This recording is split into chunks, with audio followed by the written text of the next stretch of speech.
Assam time 6ৰ সমূহ দৰ্শকক আমি স্বাগতম জনাইছোঁ। আমি আছোঁ এতিয়া ঐতিহ্যমণ্ডিত সৰভোগৰ যি কালী মন্দিৰ প্ৰাংগণ উত্তৰ গণেশগুৰিত অৱস্থিত। আৰু কালী মন্দিৰ প্ৰাংগণত আজি জ্যেষ্ঠ কেবিনেট মন্ত্ৰী ৰঞ্জিত কুমাৰ দাসৰ যি জন্মদিন আয়োজন কৰিছে সৰভোগৰ ৰঞ্জিত কুমাৰ দাস ফেন ক্লাবে। আৰু তেওঁলোকে যি ৰঞ্জিত কুমাৰ দাসৰ জন্মদিন ইয়াত পালন কৰিছে খুব উলহ মালহেৰে ধুমধামেৰে। আচলতে প্ৰতি বছৰে তেওঁলোকে উদযাপন কৰি আহিছে ৰঞ্জিত কুমাৰ দাসৰ জন্মদিন। আৰু আজি আপোনালোকে দেখি আছে যে মোৰ এফালে আছে সৰভোগৰ ঐতিহ্যমণ্ডিত কালী মন্দিৰ, আৰু কালী মন্দিৰত সমবেত হৈছে আচলতে অসংখ্য মহিলা বা ভক্তৰ। আচলতে তেওঁলোকে এই জন্মদিনৰ লগত সংগতি ৰাখি প্ৰায় 70টা নাম দলে নাগাৰা নাম পৰিৱেশন কৰিব ঐতিহ্যমণ্ডিত সৰভোগৰ উত্তৰ গণেশগুৰিৰ যি কালী মন্দিৰ প্ৰাংগণ ইয়াত। আৰু মোৰ লগত থকা ভিডিঅ' জাৰ্নেলিষ্ট আবিৰ কাশ্যপে দেখুৱাই আছে, মোৰ সফালে আছে এটি নাম দল।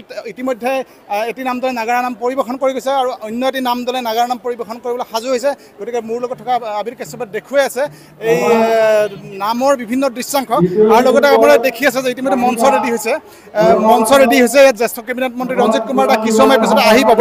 তেখেতে আহি সমগ্ৰ অনুষ্ঠানটি এটেণ্ড কৰিব, উপস্থিত হ'ব। আৰু গতিকে আপোনালোকে দেখি আছে বিভিন্ন দৃশ্যাংশ যি সৰভোগৰ ৰঞ্জিত কুমাৰ দাস ফেন ক্লাবে আজি আয়োজন কৰিছে তেখেতৰ জন্মদিন সৰভোগৰ উত্তৰ গণেশগুৰিৰ ঐতিহ্যমণ্ডিত কালী মন্দিৰ প্ৰাংগণত। আৰু মোৰ লগত থকা আবিৰ কাশ্যপে ইতিমধ্যে আমাৰ আসাম টাইম 6ৰ দৰ্শকসকলক দেখুৱাই আছে এই অনুষ্ঠানৰ বিভিন্ন দৃশ্যাংশ।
সকলৰে শ্ৰদ্ধাৰ আৰু মৰমৰ অসম চৰকাৰৰ জ্যেষ্ঠ কেবিনেট মন্ত্ৰী তথা সৰভোগ সমষ্টিৰ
যদিও আপোনালোকে মোকতো মৰম চলি আছে তাৰ কাৰণে প্ৰচুৰ জীৱন মিলি হৈ থাকে আৰু সেইকাৰণে মই সম্পৰ্ক মায়াই দিব পৰা নাই বন্ধকৰ মায়াই দিব পৰা নাই আগন্তুক দিনত উচিত ওপৰত আপোনালোকৰ তেওঁলোকে একত্ৰিত হৈ থাকিবলৈ চেষ্টা কৰক সকলোকে পুনৰবাৰ মই ধন্যবাদ জনাইছোঁ। প্ৰতি বছৰে আমাৰ যি ফেন ক্লাব এই ফেন ক্লাবে বিভিন্ন ধৰণৰ কাৰ্যসূচী অনুষ্ঠিত কৰে আৰু সৰভোগত মোৰ নামতে গঠিত হোৱা ফেন ক্লাবে এইবাৰো প্ৰায় 80টা দলক নিমন্ত্ৰণ কৰি নামৰ কাৰ্যসূচী আয়োজন কৰিছে। মই এই ফেন ক্লাবৰ প্ৰতিগৰাকী কাৰ্যকৰ্তাক আন্তৰিক ধন্যবাদ জনাইছোঁ আৰু বৰ্ণনগৰ অঞ্চলৰ প্ৰতিগৰাকী আজিৰ এই দিনতে প্ৰতিগৰাকী বয়োজ্যেষ্ঠ নাগৰিকৰ বয়োজ্যেষ্ঠ আই মাতৃসকলৰ শ্ৰীচৰণত মই সেৱা লৈছোঁ আৰু যিসকলে কনিষ্ঠ বা সমবয়সীয়া তেওঁলোকক মই হৃদয়ৰ পৰা ধন্যবাদ জনাইছোঁ কৃতজ্ঞতা জনাইছোঁ যে এতিয়াও মই যদিও বিধায়ক নহয় ইয়াৰে পাটাচাকুচিৰ বিধায়ক তথাপিও যে মোৰ প্ৰতি যি মৰম স্নেহ আশীৰ্বাদ আগবঢ়ালে এই মৰম স্নেহ আশীৰ্বাদে আগন্তুক দিনত নিশ্চিত ওপৰত কৰ্মস্পৃহা আমাৰ বৃদ্ধি হয়। মই সকলোৰে মংগল কামনা কৰিছোঁ। ধন্যবাদ।